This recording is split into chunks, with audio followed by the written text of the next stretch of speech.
Storm Shadow adalah rudal jelajah yang dikembangkan Inggris dan Prancis di tahun 1994, tapi baru diperkenalkan pada awal tahun 2000. Di Ukraina, sejak kedatangan rudal Storm Shadow, ketegangan semakin meningkat. Saat Inggris mengirimkan Ukraina sebagai senjata pendukung serangan balasan, Rusia langsung mengancam akan membombardir Inggris. Alasan pertama, Rusia menganggap negara anggota NATO termasuk Inggris mencoba melemahkan negaranya dengan memanfaatkan Ukraina karena takut berkonfrontasi langsung dengan Rusia. Alasan kedua, Rusia sepertinya tahu betul bagaimana rudal ini akan jadi mimpi buruk bagi pasukannya dan akan sulit untuk diatasi. Karena bisa dibilang Storm Shadow adalah rudal NATO yang paling kuat yang pernah diserahkan ke Ukraina.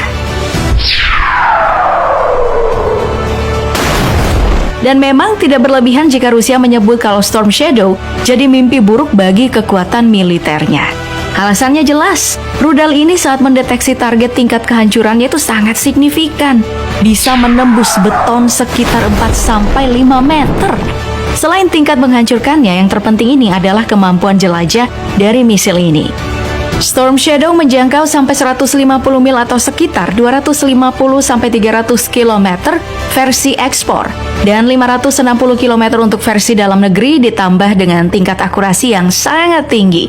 Artinya, jika Storm Shadow ditembakkan bisa mengincar kota-kota besar Rusia seperti Kursk, Belgorod, Voronezh atau Sevastopol.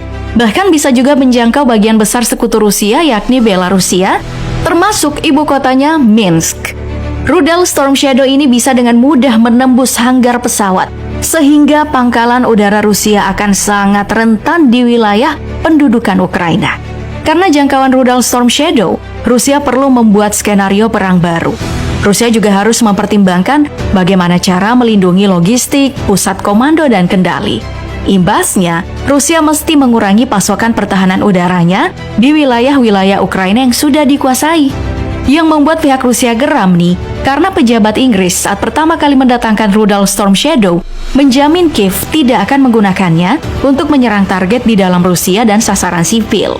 Tapi, Crimea jadi bukti kalau Inggris berbohong soal Kiev tidak akan menggunakan rudal Storm Shadow menyerang di dalam negara Rusia. Salah satu serangan Ukraina dengan menggunakan Storm Shadow adalah serangan ke Crimea yang kini jadi wilayah Rusia. Rudal Storm Shadow sukses menghancurkan jembatan Chongan. Bagaimana sebenarnya rudal Storm Shadow ini bekerja? Nah, yang pertama yang harus diketahui, rudal Storm Shadow adalah rudal siluman yang diluncurkan dari udara. Beratnya itu sekitar 1.300 kg dengan diameter 48 cm, lalu memiliki sayap 3 meter dengan hulu ledak konvensional seberat 450 kg. Mesin yang digunakan rudal ini adalah mesin turbojet mikroturbo TRI 6030 dan didukung sayap tambahan. Storm Shadow bisa terbang dengan sangat cepat. Storm Shadow bisa melaju dengan kecepatan 0,8 Mach atau sekitar 1.000 km per jam. Rudal Storm Shadow bisa dipasang di pesawat buatan Eropa yang berbeda, dari jet tempur sekelas Dassault Mirage 2000, Panavia Tornado atau Dassault Rafale. Storm Shadow juga terintegrasi dengan Eurofighter Typhoon. Bahkan saat digunakan oleh pihak Ukraina, rudal ini ternyata mampu diluncurkan dari jet tempur buatan Rusia sendiri, yakni MiG-29 ataupun Sukhoi Su-24. Rudal Storm Shadow ini adalah rudal tipe Fire and Forget alias tembak dan lupakan, yang artinya diprogram terlebih dahulu sebelum diluncurkan. Dan setelah diluncurkan, misil tidak bisa dikendalikan atau diperintahkan untuk menghancurkan diri sendiri, dan juga informasi targetnya itu nggak bisa diubah, nggak bisa lepas.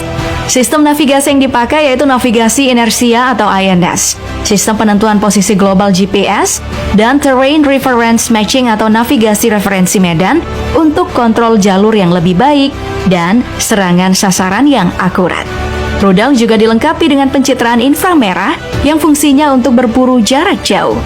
Cara kerjanya, rudal Storm Shadow diprogram dengan setiap detail target dan jalur yang harus diambil untuk mencapai target sebelum diluncurkan. Setelah dilepaskan dari pesawat, rudal akan membuka sayapnya, lalu kemudian rudal akan mengikuti jalur yang sudah diprogram di ketinggian rendah. Dengan bantuan GPS dan pemetaan medan, ditambah bantuan dari sistem navigasi yang ada di dalam pesawat, rudal akan bergerak ke area target. Untuk membantu menemukan target, rudal menggunakan pencarian inframerah yang nanti akan mencocokkan gambar target dengan gambar yang sudah disimpan untuk memastikan serangan presisi dan mengurangi potensi kerusakan. Jadi, rudal ini akan berusaha untuk menemukan targetnya berdasarkan informasi yang sudah ditentukan. Jika sesuai target, rudal akan meluncurkan target tersebut. Tapi, jika tidak bisa dan ada risiko tinggi kerusakan, rudal ini akan tetap terbang ke titik tabrakan daripada mempertaruhkan ketidakakuratannya. Ditambah dengan dua bahan peledak prekursor di bagian depan dan bom lanjutan di bagian belakang, punya berat keseluruhan 450 kg yang cukup menghancurkan benteng dan bunker kelas berat. Bisa juga meratakan gedung apartemen atau fasilitas industri.